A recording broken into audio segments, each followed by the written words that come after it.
Thank you, Kate. That's a beautiful song, and that's a great walking meditation song. Definitely. Okay, now is the time when we have our message, and Janice Campbell is here this morning, who's a licensed Unity teacher. We're delighted to have you, Janice. I'm so glad you're coming like once a month to give us a message. And the title of our message this morning is Permanent Gratitude. And as you know, Reverend Patricia has designated the month of November as Gratitude Month, so the whole month we've been talking about gratitude. Thank you for being here, Janice.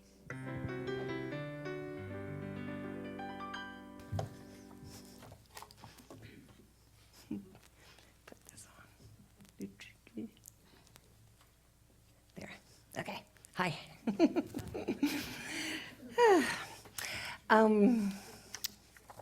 It's good to be here. It really is. So we often have a love-hate relationship with gratitude. You know, we think like, oh, I really should have a gratitude journal. I should meditate more. I should exercise more. You know, it's kind of, there's lots of things on that list that would be really nice to do. But then sometimes we forget, and then we remember, and we're like, God, this feels so good. Why don't I do this all the time? This feels so good. Gratitude is a beautiful quality. It's being in the habit of living with the glass half full versus half empty, kind of how we go through life. Today we're going to talk about permanent gratitude. So permanent gratitude is living from God consciousness, which is different from worldly consciousness.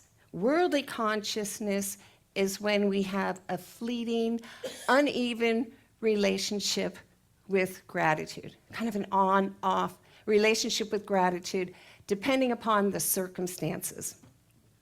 I want to start with talking about worldly consciousness. Worldly consciousness, gratitude. With worldly consciousness, we're in the habit of judging by appearances. Our focus is on the world and on the circumstances. So you kind of say, like, our attention is focused out there. What's happening? Is it good? Is it bad? And we may be praying for our team, our politicians, our health. You know, we want something to happen out there the way we want it to happen. And when our team wins, we're grateful. Yay, we're so happy. And when we get the health diagnosis, we want, whew, I'm so grateful, so grateful. When our kids are safe, oh, so grateful. So it's kind of like a good, bad relationship. You know, when it's good, we're like, I dodged a bullet. You know, but it's a little bit shaky because it's dependent on the circumstances. We're grateful when things turn out the way we want them to turn out, and when they don't, we go back to feeling worried, fearful, and anxious. The reason why is because worldly consciousness has duality built into it. There's winners and losers. Life is fair or unfair. We're better than or worse than. There's always a duality going on. And worldly consciousness is a finite game. There always has to be a loser, winner, or there's someone or something that ends up being less than. So gratefulness, whether it's gratefulness or ungratefulness, it often revolves around unfairness and deserving. See, there's kind of a scorekeeping to it. In the Bible, talking that story, the Pharisee and the tax collector, Jesus was telling this parable to people who trusted in themselves, the Pharisees, and looked down on everyone else, kind of a superior, prideful position. So 2 men went up to the temple to pray. One was the Pharisee, and the other was the tax collector. And the Pharisee was praying about himself. God, I thank you that I am not like other people who are greedy, selfish, adulterers, sinners, so proud of himself. I do everything right. I am so good. I fast twice a week. I tithe. I give a tenth of everything I have. And then there was the tax collector who was standing far off, feeling kind of sheepish, had his head down, saying, God, please have mercy on me. Have mercy on me. I'm a sinner. Remember, sinning is when we turn away from God. That's all. It just is when we turn away from God. And so I'm sinner.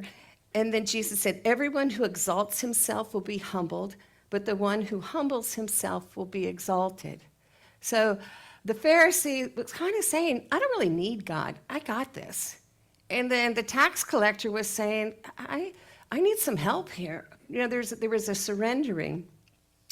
I have a family member, and I have a feel. I kind of think I told this story before, but I don't know why it's just really affected me. But there's a family member who recently had retired, and he's like, I freaking killed it. You know, he's so proud of himself. And I love this guy. And he did. I mean, he did a really good job. He worked really hard. He was proud of himself. And he's an atheist. I didn't say anything. But I was thinking, really? You killed it? I mean, it's kind of how we are. We think that we did everything, you know? So, but it's really important to get behind the physical manifestations. You know, what is the source of our success, the source of our security, the source of our health, our joy? And you start to see, oh yeah, there was kind of something else going on here. You know, I was gifted in this particular area to share this gift, to be able to make money. You know, you start to see what's behind, what's really the substance behind what's showing up on the physical plane. Because without connecting with that knowing and that truth, one day the physical manifestations are going to go away. And then if we're not really grounded in the God consciousness, it's like, oh, well, now I'm a loser. Now I'm broke. I guess I'm a failure. You know, it has the flip side where we could head down that other path. I'm not safe. My health is failing. And all of a sudden we get really scared. So often circumstances, they may feel unfair to us. You know, we may not feel very grateful for our life. We may be dealing with many problems, like things didn't really go our way. We may feel like we've wasted our life. We married the wrong person. We ended up in the wrong career. We weren't good with finances. You know, when all that's going on in our consciousness, remember how we talk about the vertical is our God consciousness, and then the horizontal is the worldly consciousness, where there's duality. So when we're in that conversation where we're diminishing ourselves, we're in the horizontal. That's the duality conversation. But we have to, when we're berating ourselves, saying we didn't do this or we didn't do that, you have to unwind from that. You know, we have to unwind from that falseness. And maybe we felt that we got screwed over, we've had hard times, maybe we feel the world's against us, but from that consciousness, because it's on the horizontal, we could spend the rest of our life trying to even the score. That's what happens. When we're living on the horizontal, we're like, I have to catch up. I have to get better. I have to make up for this. I have to make up for that. And then we end up playing catch up. We're like in the consciousness of, my life's not really here. I have to somehow get to my life. I have to do something, improve, get better. But we don't have to do that because God is life and life is available to us right now. Joy, peace, love, all of it is available to us right now if we pivot from the horizontal back to the vertical. Pivot from the duality of world consciousness to the wholeness of God consciousness. My ways are not your ways is a phrase from the Bible. From our perspective, there is so much that we can't see or know. So many times I perceive something as a problem in my life, and with hindsight, that was not really what was going on. You know, God was at work in my life, working for my good, but I couldn't see it because I had a judgment of what I thought it should look like at that particular time. I've been reading the book, The Joy Bringer. It's a great book by Walter Lanyon. I love those old New Thought writers. But he says, my problem is already worked out. What's missing from the problem is God. When we begin giving thanks that the problem is already worked out, we feel something push towards us mentally and fill in the vacuum that the so-called trouble seemed to fill. So getting into the consciousness, and we can see this in our life. There's been so many times where, wow, that did get resolved. That did get handled. I thought that was impossible, but somehow it worked out. So you start getting in the consciousness now. My problem has already worked out because I know how God works in my life. So our part is to clear away the mist, whatever is the noise on the horizontal, and behold the truth. We must get ourselves into the vertical, back into the oneness with God, back into faith, and align our thoughts with truth, with the knowing that in all things God works for the good of those who love them. So that's kind of the worldly gratitude. You can kind of see how it's a little bit shaky based on circumstances. And then we have permanent gratitude. So what is the source of permanent gratitude? The source of permanent gratitude is God consciousness. And what does it mean to live in God consciousness? It's having the awareness of God working in our life 24/7, always available, always accessible, never separate from us. We're never alone. And then to live in this God consciousness, we have to know God. It's important that we know God, that we know what God is. The Bible tells us that God is love, life, truth, spirit, all-powerful, all-presence, all-knowing, the principle of goodness. And so our unity principle, God is all good, everywhere present. You're like, wow, I'm swimming in goodness. I'm swimming in life and love. And next we have to know ourselves. Oh, we're made in the image and likeness of God. So, wow, all that stuff, life, love, goodness, that's us. All that God is, we are. And you're like, wow, that's really cool. I mean, you start to feel different. You can start to feel grounded. So what blocks our communing with God? One is that we don't need God. I got this. I could do this alone. I do not need God in my life. I can handle this. Another thing is we don't deserve God. We're not worthy. We're not good enough. We're not spiritual enough. We're not holy enough. But both are judgments and both are on the horizontal. So spiritual understanding is knowing God as our source. And then the gratitude is gratitude for God present and working in our life. It becomes so natural. Wow, why wouldn't I be grateful for this principle of goodness that lives within me and as me? And then faith. Faith follows that. In the Bible, there's a story of the 10 lepers, and they cried out, heal me, have mercy on me, And so then Jesus said, he said, one of them, okay, sorry, so go and, anyway, Jesus said, they're saying, have mercy on me, have mercy on me. And he's like, go and see go see the priest, so you will, because you go see the priest when you declare that you're healed. So it's like, yes, go along that track. And they went, and they were all healed. And then one came back and said, thank you, God, and got down, thank you so much, thank you, God, thank you.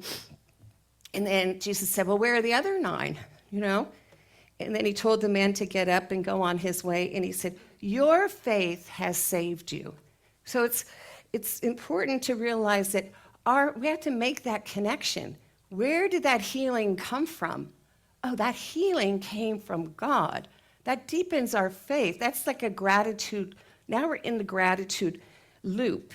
And then with the faith, we go on to mold substance. You can see how it's all connected. Jesus' healings, I have to think too, Jesus would heal people, but how many of those healings lasted? We never hear if they were permanent.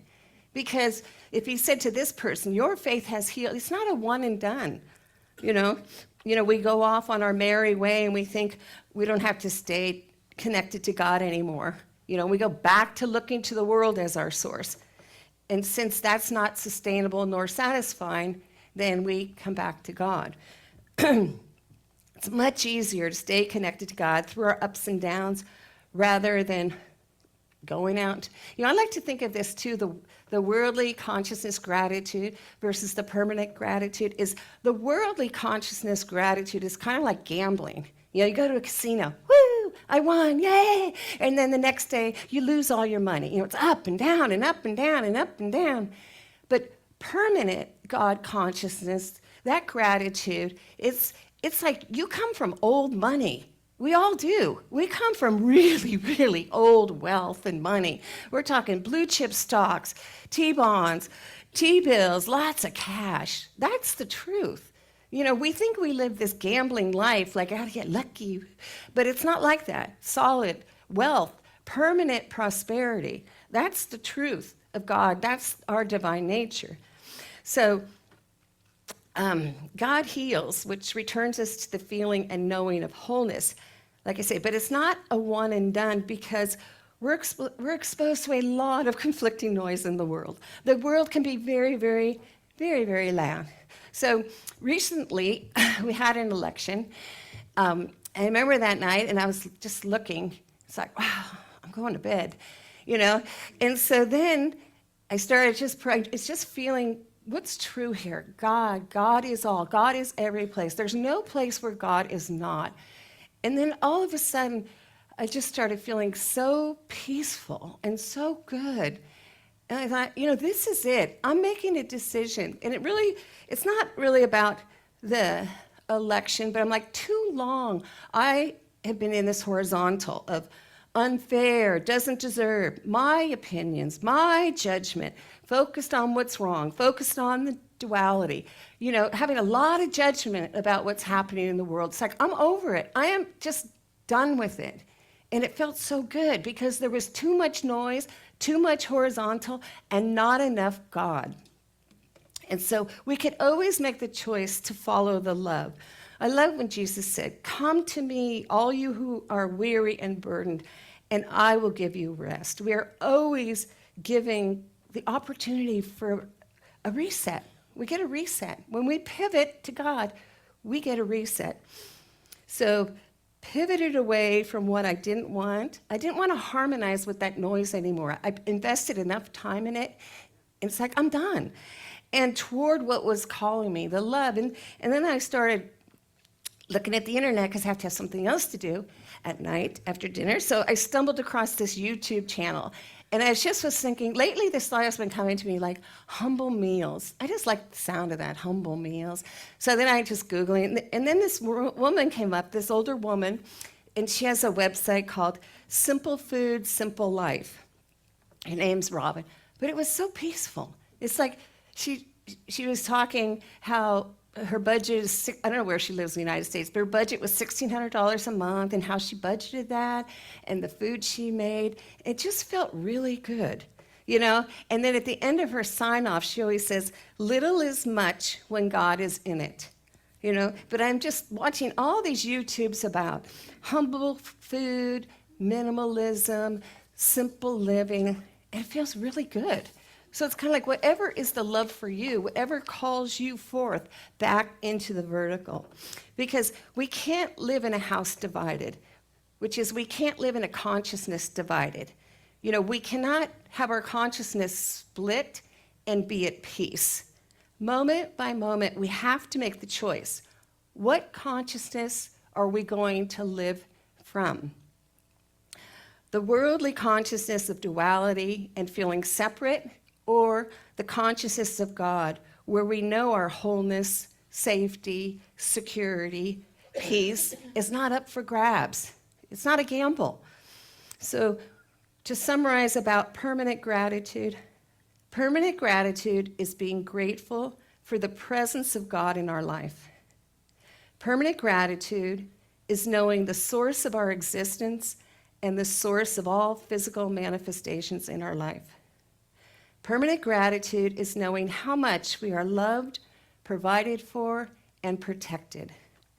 Permanent gratitude is knowing we always have a home to live in. We're not talking about a physical structure, but a home in the heart of God.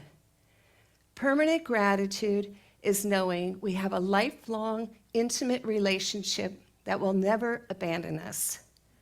Permanent gratitude is knowing we are connected to an infinite source of supply in which ideas and guidance will never dry up. Permanent gratitude is knowing we can never be less than whole. Permanent gratitude is knowing God, walking with God, and living in the heart of God. So now we're going to go into our meditation. So take a nice deep breath and releasing.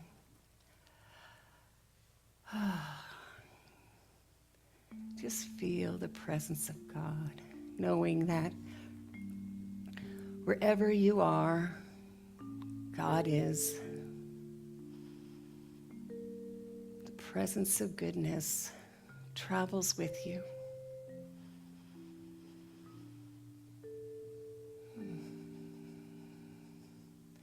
Just allow yourself to relax. Relax in that peace, in that knowing.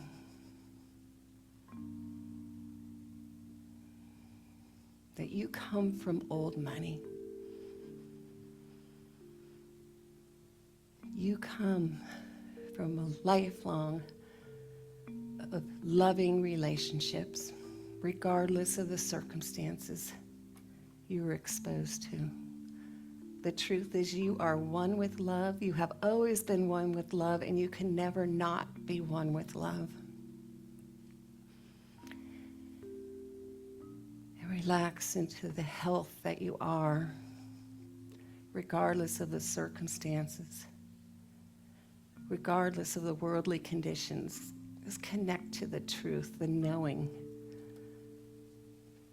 Love, prosperity, health, wholeness. That's what you are. That can never be diminished.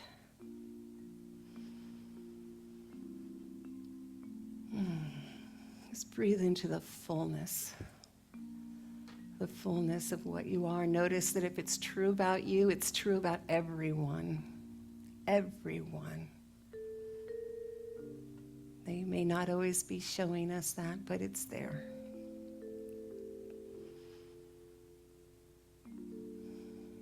There's nothing we have to add.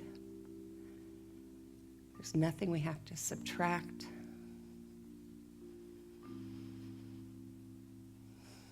You are enough.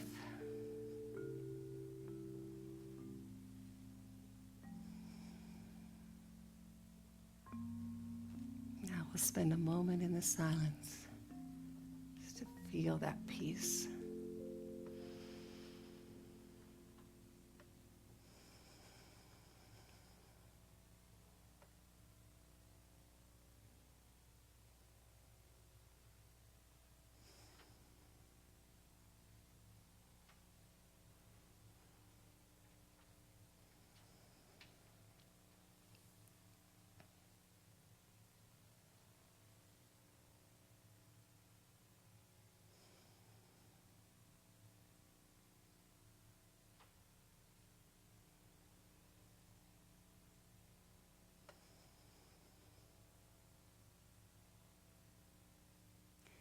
And now gently bring your awareness back into the room.